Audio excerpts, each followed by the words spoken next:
be interesting for you to know about nursing. It has always been a profession of service and caring, and always will be for those that need us. It is the largest healthcare occupation in the U.S., so there are 3.1 million nurses in the U.S.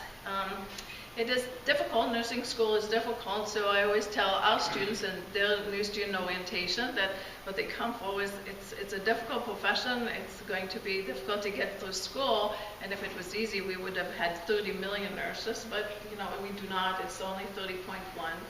We are the most trusted profession, 13 out of 14 years. The only time we were not was after September 11. I think we were number 2 after EMS and first responders. Nursing shortage, we're going to have about in 2025 250,000 nurses that we will need. And nurses are pivotal because you can't run a hospital without nurses.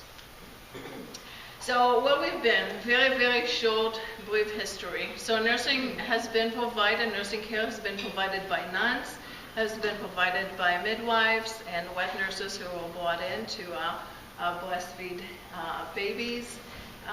Nurses have, on the left is World War I, on the other side World War II, recruiting nurses to help in war efforts. Then in early 1900s, nursing or nursing education, so to speak, moved into hospital base. So I was educated, for example, in a hospital base, and what it meant was that nurses were educated mainly by physicians, some by nurses, but we worked in the hospital all the time. When I finished my diploma program, I was tired because I worked in the hospital a lot, and we were really cheap labor for the hospitals. And in 1960s, there was a move to colleges and universities, and that really helped put nursing in the same level as any other profession, which has been wonderful. Just some notes. 1956 was the first master's degree that was awarded to a nurse, and then in 79, Case Western in Ohio gave a doctorate degree to a nurse. Now, the level of nurses is determined by education, and the education that you obtain determines what you can do. So starting from the bottom, the licensed practical nurse, it takes about 12 to 18 months to complete this type of education. And the LPNs, there are not very many of them in hospitals anymore, and I will explain later on in the presentation. But the LPN always works under the direction of the registered nurse. The registered nurse can delegate to the LPN, but the LPN cannot function independently.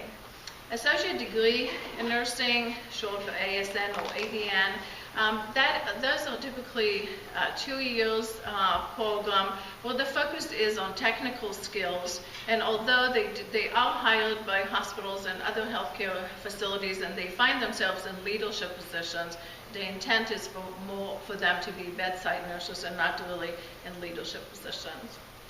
The baccalaureate degree in nursing, the BSN, is what in the nursing profession we would like it to be the entry into practice, where that nursing starts there. We've not been successful at that.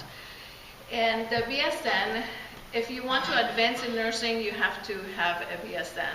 The BSN, the BSN professional nurse, is the training. Part of the training is to be in leadership positions, and you have to have it if you want to move forward.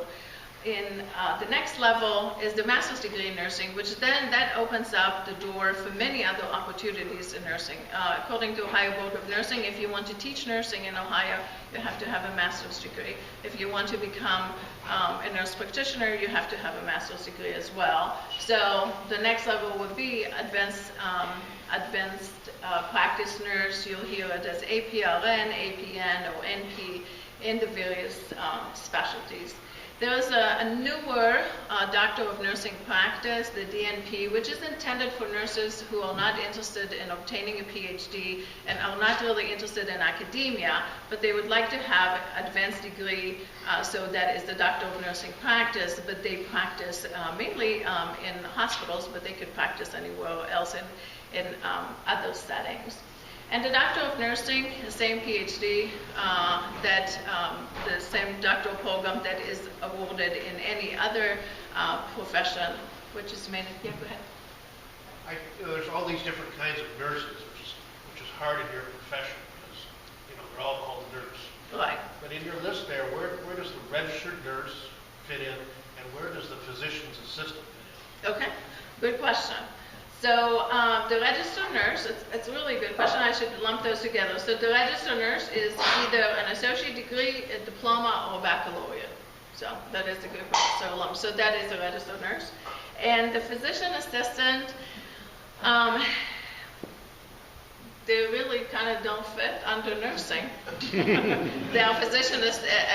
The difference is between the nurse practitioner, we are both certified by a nursing accrediting body, and we work in collaborative agreement with physicians, and it varies from state to state. There are states, Ohio typically has been very slow to adopt innovations, where in other parts of the country, the nurse practitioners work very independently, can hang their own shingle. The difference is with physician assistants.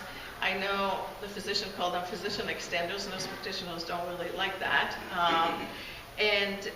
So they are under the control basically of the physician, so it doesn't really fit into nursing. We work collaboratively with all of them. Yeah, good question.